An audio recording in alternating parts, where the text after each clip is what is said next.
बिहार जीतने के बाद अब बीजेपी यानी अमित शाह की नजर कर्नाटक पर पड़ गई है। यानी ऑपरेशन लोटस कर्नाटक में। सबसे पहले यह तस्वीरें देखिए, जिस तरह से मीटिंग हुई बीजेपी के स्टेट प्रेसिडेंट की अमित शाह के साथ बंद कमरे में मीटिंग हुई, जिसकी तस्वीरें आपकी स्क्रीन पर आपको दिखाई दे रही होंगी। ये येदियुरप्पा के बेटे हैं, विजेंद्र येदियुरप्पा, जो भारतीय जनता पार्टी के स्टेट प्रेसिडेंट है। वहां ये दिल्ली आते हैं, दिल्ली में अमित शाह से मुलाकात करते हैं और उसके बाद में बीजेपी की कई नेता से उनकी मुलाकात होती है। कर्नाटक की रणनीति क्या तैयार हो चुकी है, पटकथा तैयार हो चुकी है। क्या ऐसा तो नहीं है कि आगे चलकर डीके शिव कुमार उनको कहीं ना कहीं बीजेपी शिंदे बनाना चाहती है? क्योंकि लड़ाई जो हो रही है इस वक्त डिप्टी सीएम और चीफ मिनिस्टर यानी कि सीतारमैया की लड़ाई हो रही है डीके शिव कुमार से कुर्सी को लेकर, और कांग्रेस अभी फैसला नहीं कर पा रही है। और भारतीय जनता पार्टी इस आग में घी क्यों डाल रही है? क्योंकि कर्नाटक आज की तारीख में कांग्रेस का सबसे मजबूत किला है, सबसे मजबूत किला, और इस किले में दरार डालना चाहती है भारतीय जनता पार्टी। मोदी के चाणक्य अमित शाह। अब कर्नाटक में इस वक्त कांग्रेस की सरकार है और बड़ी प्रचंड बहुमत की सरकार है।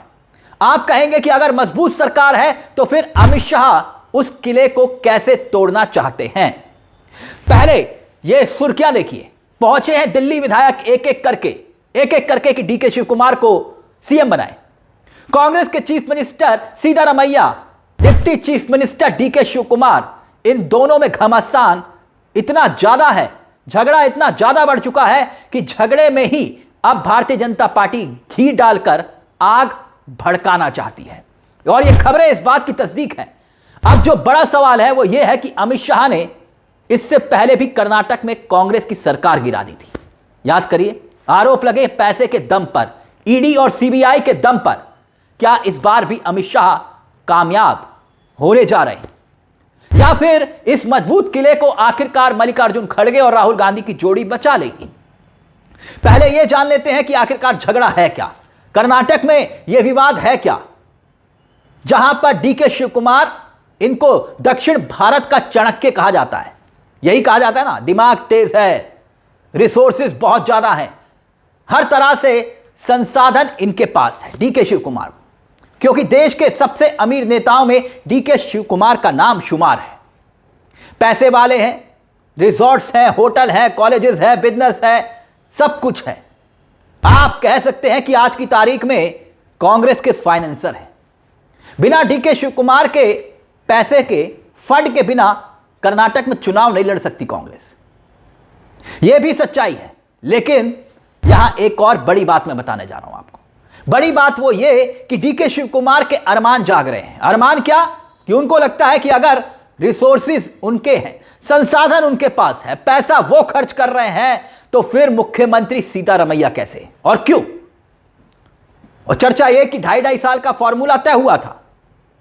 अब देखा जाए तो सवाल तो बनता है, दावा तो बनता है डीके शिव कुमार का, लेकिन यहां पर एक पेच है, और वो पेच ये है कि राहुल गांधी डीके शिव कुमार को चीफ मिनिस्टर की कुर्सी पर देखना नहीं चाहते। उनकी वजह अपनी है। वजह क्या है? वजह यह कि ईडी का केस चल रहा है डीके शिव कुमार पर, सीबीआई का केस डीके शिव कुमार पर, भ्रष्टाचार के आरोप डीके शिव कुमार पर, और डीके शिव कुमार को ही गिरफ्तार करके तिहाड़ जेल में भेजा गया था। याद करिए, तिहाड़ जेल में भी रह चुके हैं डीके शिव कुमार, और इसीलिए राहुल गांधी नहीं चाहते कि वो कुर्सी पर बैठ जाएं।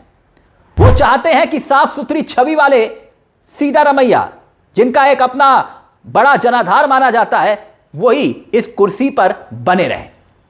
यानी जो 2.5 साल वाले फॉर्मूले का जिक्र था, उसे डीके शिव कुमार भूल जाए, और जब चुनाव होगा तो कम से कम कांग्रेस का यह किला अपने पास कांग्रेस रख सकती है। यही इरादा राहुल गांधी के मन में चल रहा है, मल्लिकार्जुन खड़गे के मन में चल रहा है। और उधर डीके शिव कुमार की लॉबी का कहना है कि भाई, गांधी परिवार ने तो तय किया था कि जब 2023 में सरकार बनी थी कि 2.5 साल आपके और 2.5 साल डीके शिव कुमार के। तो फिर आखिरकार डीके शिव कुमार का जब वक्त आया तो कांग्रेस आलाकमान यह फैसला क्यों नहीं ले रही? रोटेशन बेस पर चीफ मिनिस्टर तय हुआ था, तो फिर यह फैसला क्यों नहीं? और इसी को लेकर दिल्ली में विधायक डेरा जमाए हुए हैं। ये तमाम खबरें इस बात की तस्दीक करती हैं। 2.5 साल पूरे हो गए और इसी 20 नवंबर को, इसी 20 तारीख को ये 2.5 साल पूरे हुए हैं सिद्धारमैया सरकार के, यानी कि नंबर डीके शिव कुमार का है।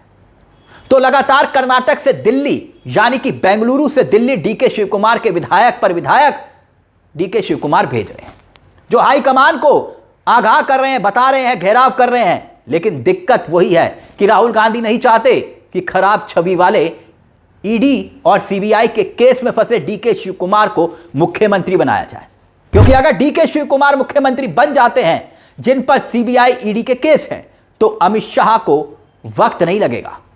क्या वक्त नहीं लगेगा? उनको एकनाथ शिंदे, अजीत पवार बनाने में। डीके शिव कुमार को एकनाथ शिंदे और अजीत पवार बनाने में अमित शाह को देर नहीं लगेगी, यानी पार्टी भी टूट सकती है। और अमित शाह इस कला में माहिर है। आप देख सकते हैं कई राज्यों में उदाहरण है। कर्नाटक सबसे मजबूत किला है आज की तारीख में कांग्रेस का, और इस वक्त जो झगड़ा डिप्टी सीएम और सीएम के बीच में चल रहा है, मंत्रिमंडल में तो कई नेता घबराए हुए हैं, बेचैन हैं। मंत्री और विधायकों में उनको यह लगता है कि पता नहीं अब आगे क्या होने वाला है, कहीं अमित शाह यहां पर भी तोड़फोड़ चालू ना कर दें और यहां पर भी हॉर्स ट्रेडिंग फिर से ना शुरू हो जाए। खरीद फरोख्त का खेल, छापों का खेल, ईडी का खेल, और इसी तरह का एक माहौल कर्नाटक में बन चुका है। घबराहट का माहौल कि कई मंत्री, यहां तक कि अमित शाह के संपर्क में इस तरह की खबरें उड़ रही हैं। ऐसे में अब दोस्तों दिल्ली से बड़ी खबर यह है, जो डेवलपमेंट है, सबसे बड़ा डेवलपमेंट यह कि अमित शाह ने इधर 2 दिन पहले एक बहुत इंपॉर्टेंट मीटिंग कर ली कर्नाटक के अध्यक्ष विजेंद्र येदियुरप्पा के साथ, जिनकी तस्वीरें हमने आपको शुरू में दिखाई थी। येदियुरप्पा के बेटे, और आज की तारीख में कर्नाटक बीजेपी के चीफ। और यह मीटिंग कोई साधारण मीटिंग नहीं थी, यानी इधर अमित शाह भी एक्टिव हो चुके हैं, तभी तो येदियुरप्पा के साथ, जूनियर येदियुरप्पा के साथ मीटिंग पर मीटिंग कर रहे हैं। प्लान भी तैयार हो चुका है क्या? विधानसभा की अगर आप कर्नाटक की इस वक्त पोजीशन देखेंगे, देखिए आपकी स्क्रीन पर कर्नाटक में क्या आपको दिखाई दे रहा है। कर्नाटक में कांग्रेस वाकई में बहुत मजबूत दिखाई दे रही है और बीजेपी वाकई बहुत पीछे, 63 विधायक। और अगर ऑपोजिशन को, देवगौड़ा की पार्टी को विधायक जोड़ भी लें तो भी बहुमत से काफी दूर है बीजेपी, और कांग्रेस तब भी मजबूत स्थिति में आपको दिखाई दे रही होगी। लेकिन इसके बावजूद अमित शाह, जहां अमित शाह है, जहां मोदी है, जहां गुजरात लॉबी है, वहां सारा का सारा सिस्टम मोदी और शाह के मुट्ठी में है। तो ऐसे में नंबर कोई मायने नहीं रखते। यहां भी इसीलिए कहा जा रहा है अमित शाह कांग्रेस के सबसे मजबूत किले को ढा भी सकते हैं, गिरा भी सकते हैं, और राहुल गांधी अपनी विरासत को, कांग्रेस के सबसे मजबूत किले को क्या बचा पाएंगे? यह एक बड़ा सवाल बन गया है। लेकिन यहां डीके शिव कुमार क्या कर्नाटक के शिंदे बनने जा रहे हैं? यह भी बड़ा सवाल है। इस मुद्दे को लेकर अपनी राय हमें कमेंट बॉक्स में जरूर दीजिएगा। मुझे तिलक चावला को दीजिए इजाजत। चलते चलते दरख्वास्त, चैनल को सब्सक्राइब जरूर कर लीजिएगा। यह मंच आप ही का है, जहां हम सिर्फ खबर नहीं दिखाते बल्कि खबर के पीछे की खबर भी बताते हैं। नमस्कार, जय हिंद, जय भारत।